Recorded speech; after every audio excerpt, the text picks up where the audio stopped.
we heard from Attorney Gloria Camora of the COA, who confirmed that the Commission proper has resolved the Vice President's appeal on the notice of disallowance, effectively affirming the disallowance covering more than 73 million pesos. She further disclosed that the COA has issued 3 additional notices of disallowance, indicating continued deficiencies in compliance.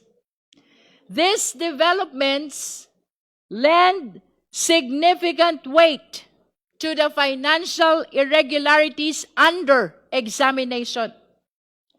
As noted by Congressman Chel Jokno and Congressman Antonio Tino, this effectively render the Vice President liable to return all these amounts. 73 million pesos plus 375 million pesos to the National Treasury. Ang Vice Presidente ay may pananagutan na ibalik ang 73 million plus 375 million, total of 448 million sa ating National Treasury.